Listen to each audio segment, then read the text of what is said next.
Yo, welcome back, Scroll and Sword. We just went through Matthew 17 through 19, and it shows us how life in the kingdom actually works when people hurt each other and conflict enters the community. You know, we just had a sermon series at Real Love. If you go to Real Love Church, if you don't, you can YouTube it. We just did a whole sermon series on harmony, and it was about finding unity within our relational body of Christ and how that might be one of Christ's main points of the kingdom of God. And in Matthew 18:15, I didn't get to touch on in the series, so I'm glad I get to do it now. Jesus commands private confrontation first. And let me just be crystal clear. Let me just take it to a whole nother level. Private confrontation does not mean texting somebody a big, long, diatribe of all of the things that they've done wrong and all the ways that you're right.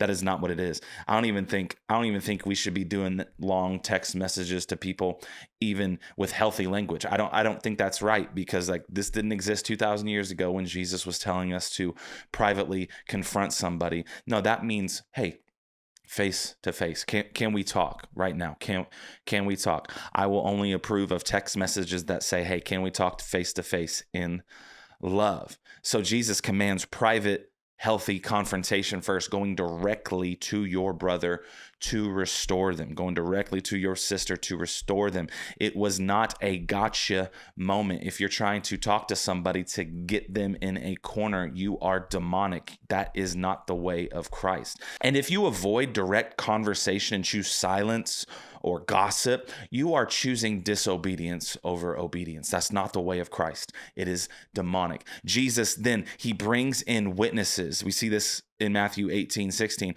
echoing Deuteronomy 19:15. Did you know Jesus quoted Deuteronomy more than any Old Testament scripture? That is just a very fun fact. He quotes Deuteronomy 19:15 to establish truth and to pursue restoration. If you only want to be right instead of wanting restoration, you are fighting for yourself. You are not fighting for your brother. You are not fighting for the kingdom of God. You are in a selfish, ambitious fight.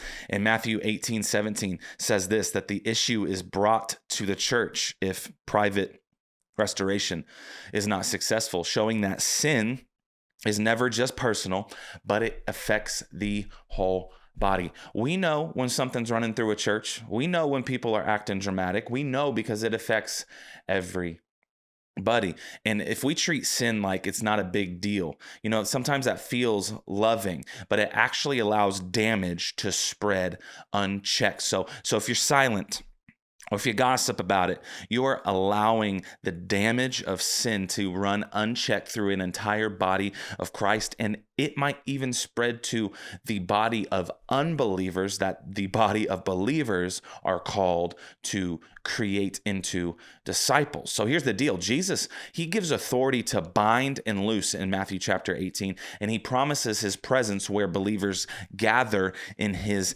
name. So you cannot claim Jesus's presence while rejecting Jesus's process for dealing with sin. The kingdom does not ignore sin. Jesus does not ignore sin. What does it do?